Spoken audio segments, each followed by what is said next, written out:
네, 이번에는 빅피처로 이어가겠습니다. 카카오페이 증권의 윤정식 부장 만나보시죠. 네, 부장님 안녕하세요. 네, 안녕하세요. 네, 반등장에서 슬기롭게 대처하는 법, 네, 여기에 대해서 많은 또 이제 숙제들을 안고 있잖아요. 투자자분들의 전략적인 부분과 관련해서 많은 궁금증들 안고 계실 것 같습니다. 오늘 저희가 빅피처에서 살펴볼 주제가 국내 증시 투자 전략입니다. 이 세우는 데 있어서의 변수가 될 만한 네 가지 요인 짚어주신다고 알고 있는데 크게 먼저 어떤 거 봐주실까요, 부장님? 네, 오미크론 영향부터 좀 봐드리고 싶습니다.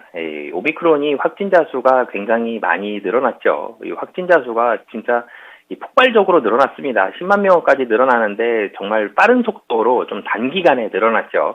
이전에는 몇천 명 수준으로 해서 2천 명, 3천 명 이런 얘기하다가 갑자기 1만 명에서 5만 명 되고 5만 명에서 10만 명까지 좀 빨리 올라가는 이런 모습들을 보여줬죠. 하지만 좀 특징이 확진자 수가 빠르게 올라가기는 했지만 사망자 수가 또 안정적인 그런 모습으로 좀 보여줬습니다.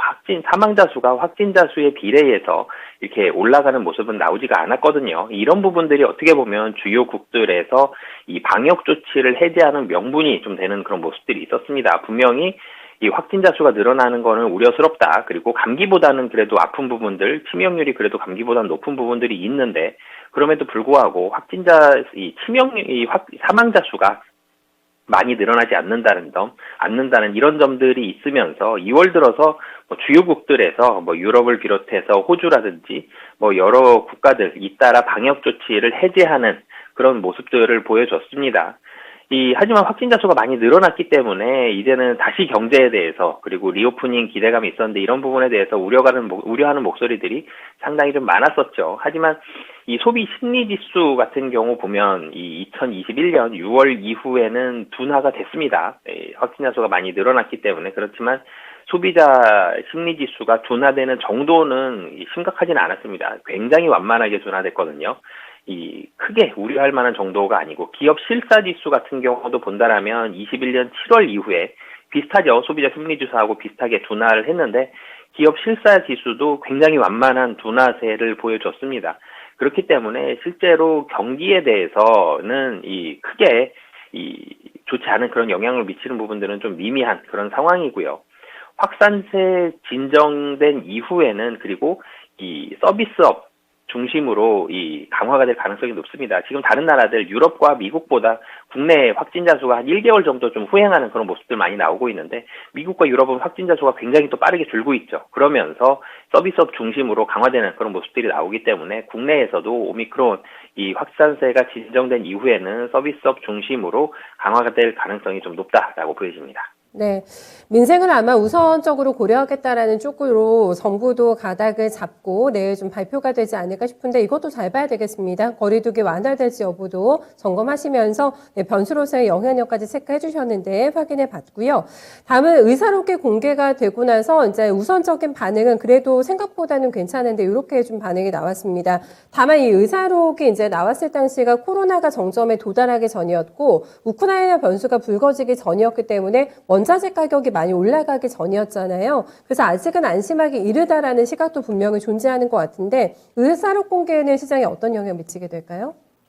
네, 1월 FOMC가 25일에서 26일 있었죠. 그때 FOMC 의사록 이후 3월 금리 인상은 기정사실화가 됐습니다. 도리어 FOMC 의사록이 공개된 이후에 시장이 좀 안정적인 모습을 찾는 그런 모습을 보여줬는데 이 의사록 이후에 금리가 좀 빠르게 올라간 거는 물가 지수가 굉장히 좀 높게 나오면서 금리 인상에 대한 속도가 빨리 되는 거 아니냐 그러면서 제임스 블라드 세인트루이스 연은 총재의 발언 3월에 50bp 이런 목소리들이 나오면서 도리어 그 이후에 시장이 출렁이는 그런 모습을 보여줬습니다.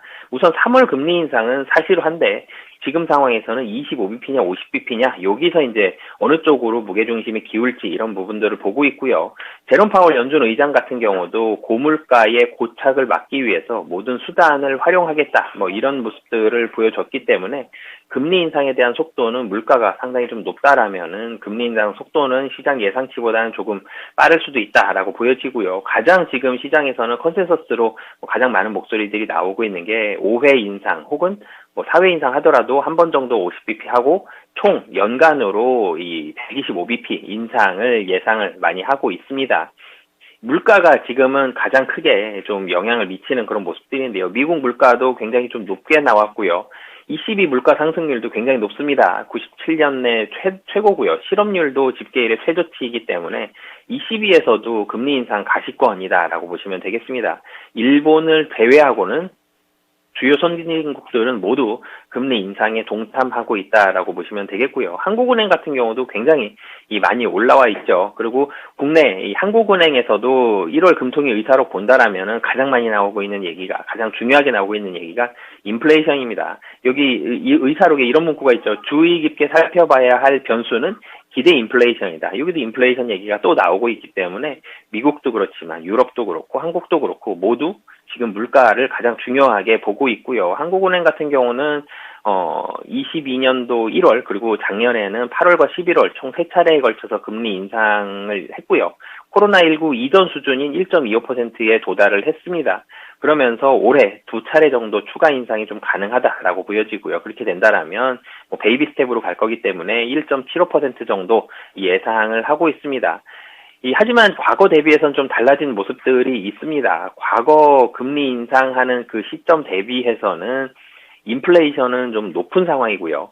실업률은 좀 낮은 상황입니다. 이게 바꿔 말씀드리면 과거 버블 붕괴 시점들에 비해서는 금리가 좀 더 빠르게 오를 수 있다. 1년에 사실 1% 이상을 올린 적은 없었거든요. 굉장히, 그러니까 최근에는. 그렇기 때문에 생각보다 금리 인상 속도가 좀 빠를 가능성이 높다라고 보시면 되겠습니다. 한해도 2번 더 오래 올릴 거라고 예상해 주셨는데 금융지주 4사를 오늘 외국인들이 다 사고 있습니다. 이것도 한번 기억을 해보시면서 포인트로 점검해 보시면 될 것 같아요.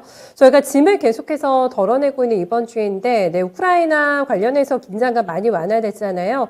여전히 러시아의 병력 철수가 완전히 다 되지는 않았다. 그래서 아직은 더 보자라는 의견도 있긴 한데 인플레를 자극했던 이슈이기도 하고요. 어쨌든 이런 부분 반영하면서 유가가 좀 많이 움직였습니다. 이런 부분은 좀 신경을 쓰는 대목이지 않을까 싶은데 어떻게 보세요? 네, 우선은 단기적으로 계속 영향을 미치고 있죠. 이 영향을 미치고 있는데 좀 길게 봤을 때는 좀 제한적인 상황일 가능성이 높아 보이고요. 전쟁하기에는 만만치 않죠. 그리고 이 지정학적 위험은 현재로서는 해당 국가들에 좀 국한이 되는 그런 모습들이 좀 많이 있습니다. 2021년 11월 이후에 러시아 CBS 국가 부도 위험을 뜻하는 이 CBS가 급등하는 모습을 보여줬죠. 그러면서 루블화 가치도 같이 하락을 했습니다. 하지만 천연가스 가격은 급등한 다음에 다시 진정되는 모습이 나왔거든요. 그렇기 때문에 좀 해당 국가들을, 물론 이제 유가와 천연가스 가격 단기적으로 움직이겠지만 전체적으로 좀 해당 국가들의 좀 국한이 되는 이런 모습들이 좀 나오고 있고요. 그리고 최악을 좀 가정을 해봐야 될 것 같습니다. 최악의 경우에는 러시아의 원유 수출 생산 하루가 1066만 배럴 해서 소위 하루에 323만 배럴이 차감되는 이런 모습들. 그러니까 러시아는 하루에 742만 배럴에서 미국과 유럽으로 갈 수가 있습니다. 그냥 대체적으로 나름 다른 부분들 좀 해소가 된다라고 봤을 때 500만 배럴 정도 감소한다라고 치면 약간 70달러가 순간적으로는 좀 급등하는 모습이 나올 수가 있습니다. 지금 한 90불 정도로 본다라면 150불 이상까지도 최악입니다. 물론 또 생각을 해볼 수는 있는데 만약에 120에서 150달러 최악이 갔을 때 이 정도까지 상승한다고 하더라도 유가 같은 경우는 좀 단기적으로만 좀 급등할 가능성이 높다라고 보여지고요. 하지만 유가가 오를 수도 있으니까 그때를 좀 생각을 해본다라면 유가가 오르면 굉장히 불리한 상황이 됩니다.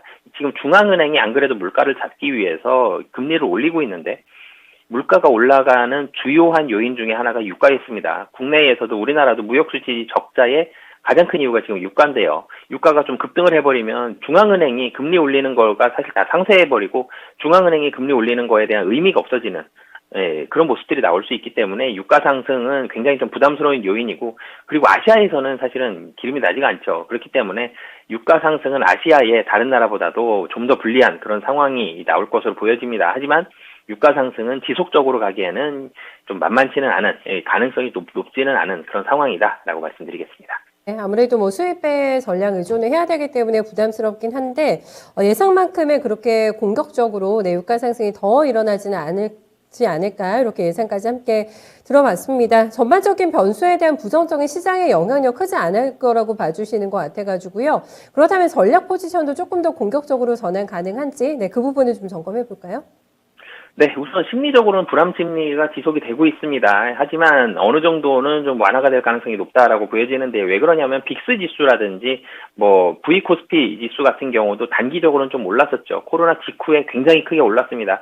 이 단기적으로만 빼고 나면 빅스 지수 같은 경우는 한 25 정도, 25에서 높게 되면 한 30 정도가 빅스 상단 정도인데 가장 불안할 때 수준 정도를 나타내는 거의 상단이 한 30 정도입니다. 근데 지금 그 정도에서 좀 움직이고 있는 그런 모습들이 있기 때문에 추가적으로 지속적으로 올라갈 가능성은 지표상으로는 좀 낮다라고 보여지고요. 그리고 수출 같은 경우 수출과 출하 재고 이런 측면을 보더라도 반도체 출하 재고 비율 같은 경우 보면 최근에 개선 중입니다. 재고가 떨어지고 있죠. 그렇게 따지면 뭐 우리나라에서 지금 반도체가 가장 수출 비중이 높기 때문에 그런데 이런 부분 본다라면 코스피 하락은 좀 과도한 그런 상황입니다. 코스피 같은 경우는 코로나19 이전 수준을 PER 기준으로는 코로나19 이전 수준을 하회하고 있고요.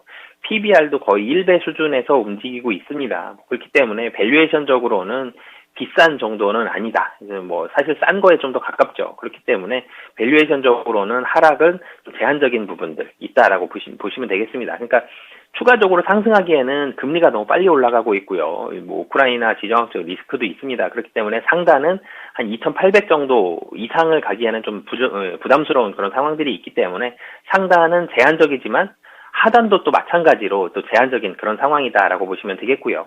그렇기 때문에 지금은 얇은 박스권 안에서 이익 마진을 지켜낼 수 있는 이익단이 한마디로 좀 안정적인 이런 업종을 투자를 하셔야 될 것 같고요. 그래서 다시 말씀드리면 반도체가 이 수출 지표가 개선이 되고 있다고 말씀을 드렸죠. 그렇기 때문에 반도체, 그리고 오늘 외국인들이 많이 사고 있는 은행 실적 굉장히 좋죠. 그리고 안정적인 실적을 계속적으로 내고 있는 통신이라든지, 그리고 리오프닝 관련된 여행과 항공, 호텔주들에 좀 관심을 가지시면 좋을 것 같습니다. 마지막으로 그럼 오늘의 큰 그림 그려주세요. 확실하게 한 가지 이상은 좋은 점이 있어야 될 것 같습니다. 확실한 한 가지가 꼭 있는 그런 업종 위주로만 좀 투자를 하셨으면 좋겠습니다. 네, 매력 부자인 종목들 잘 찾아보겠습니다. 확실한 한 가지 포인트는 또 실적이 될 것 같네요. 네, 말씀 잘 들었습니다. 고맙습니다. 네, 감사합니다.